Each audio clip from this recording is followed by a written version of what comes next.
Imagine waking up thousands of years ago. Welcome to ancient Egypt. Hey everyone, welcome back to the channel.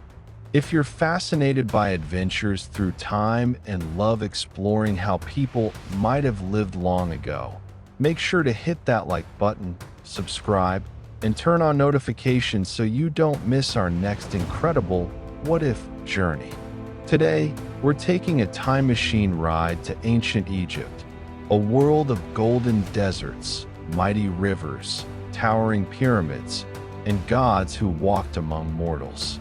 Imagine waking up on the banks of the Nile River over 4,000 years ago, where your every breath, every task, and every dream was shaped by the flow of water, the rhythm of seasons, and the power of the pharaoh. As a farmer, you'd begin your day before sunrise, walking through fertile fields of wheat and barley watered by the flooding Nile. You'd live in a simple mud brick house, surrounded by your extended family, with baskets of grain ready for harvest and boats gliding gently past your door. The floodplain you tread upon was called Kemet, the Black Land, named for the rich soil the river left behind each year. Religion would be woven into every moment of your life. You'd offer bread and beer to your household god, honor the sun god Ra at dawn, perhaps even see a procession of priests carrying sacred animals to temple. And when night fell, your thoughts might drift to the afterlife. The Egyptians believed that life didn't end at death, but transformed into something eternal. But what about you? What if you were living in this world, not as a tourist, but as a true resident of ancient Egypt? In the next part, we'll explore how your daily routines, hopes, and challenges would look, from building monumental tombs to banking on yearly floods. If you lived in ancient Egypt, your entire life would revolve around the Nile. The river wasn't just a source of water, it was the heartbeat of civilization. Each year, its floods would bring rich, dark soil, allowing crops to grow and feeding the entire kingdom. Without the Nile, there would be no Egypt. Let's say you were born into a farmer's family. Your home would be built of mud bricks, cool inside even under the blazing sun. You'd wake before dawn, help your parents prepare flatbread and lentil stew, then head to the fields once the sun began to rise. Men plowed with wooden tools pulled by oxen, while women baked bread, brewed beer, and wove linen from flax. Children helped wherever they could, and education wasn't common unless you were from a wealthy or noble family. Now imagine you were one of the lucky few chosen to study at a scribal school. You'd learn to write in hieroglyphs using a reed pen and ink made from soot and water. Scribes were highly respected. They kept track of food stores, wrote letters for officials, and even recorded prayers and magic spells. Your writing could decide the fate of entire villages. Life in the cities was different.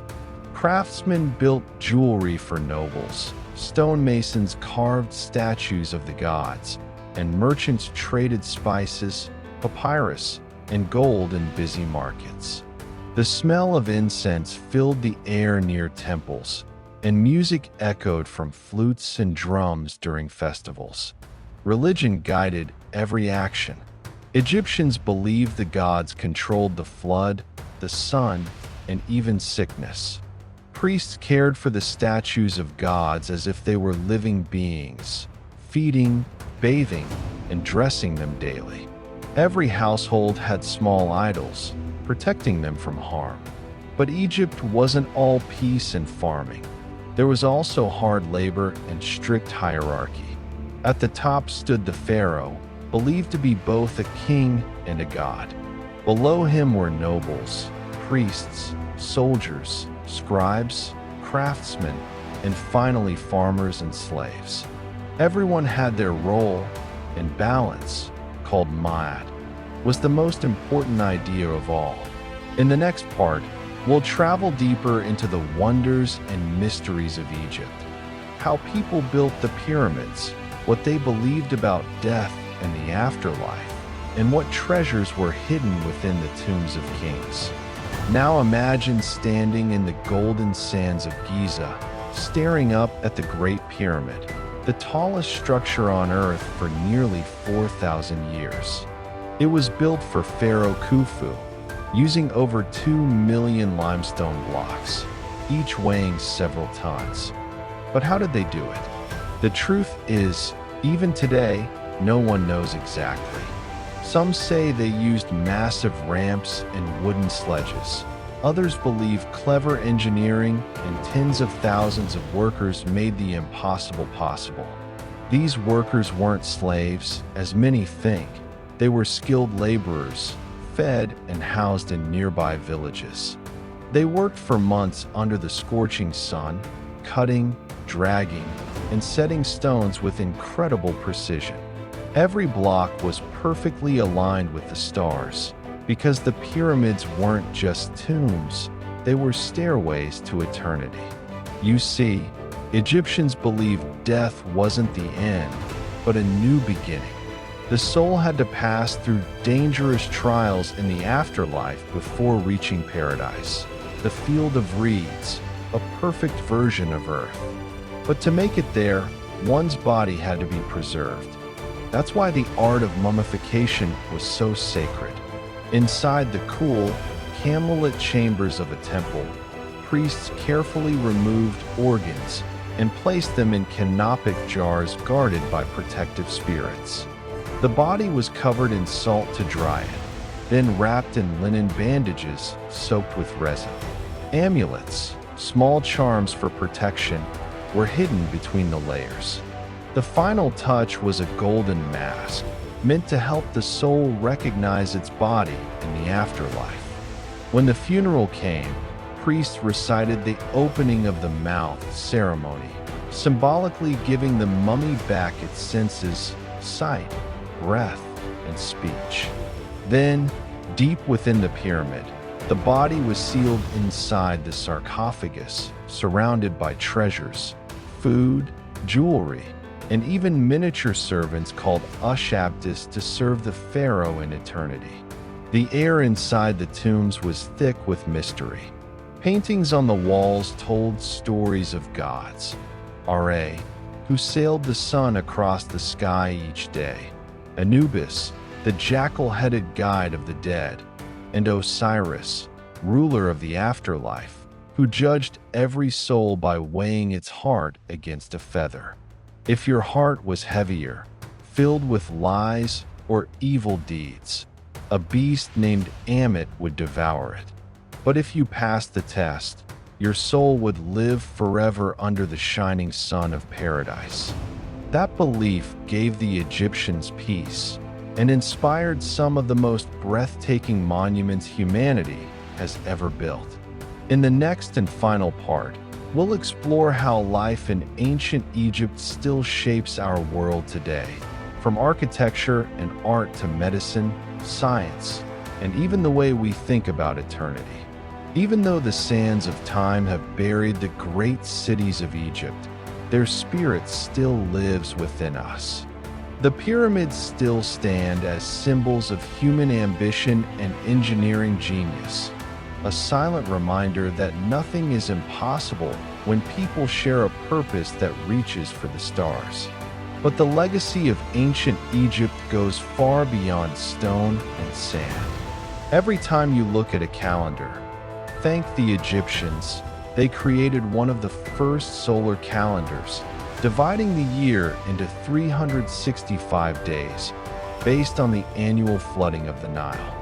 They were among the first doctors and scientists, too, performing surgeries, setting broken bones, and even using honey as an antiseptic thousands of years before modern medicine rediscovered its power.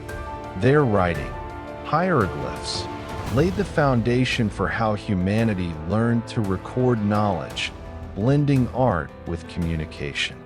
Priests and scribes used reed pens to draw sacred symbols onto papyrus scrolls, turning simple drawings into a powerful tool that carried wisdom across generations.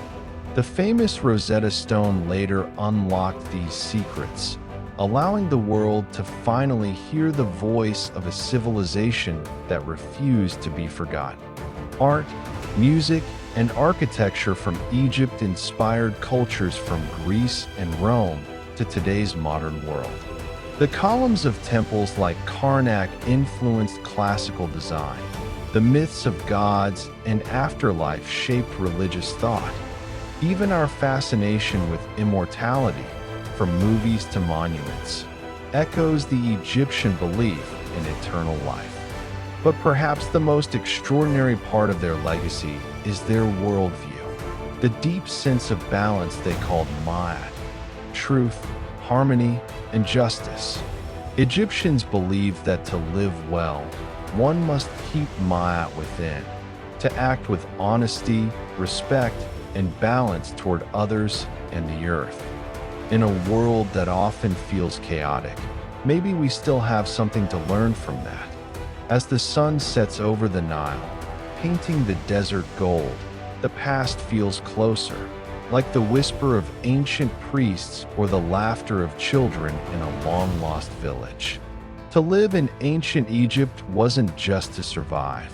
It was to be part of a cosmic story, a dance between gods and humans, between time and eternity. Thank you for watching, Traveler Through Time. Don't forget to like this video and subscribe so you won't miss our next journey into the most fascinating what-ifs of history. Until then, may the gods of ancient Egypt watch over you.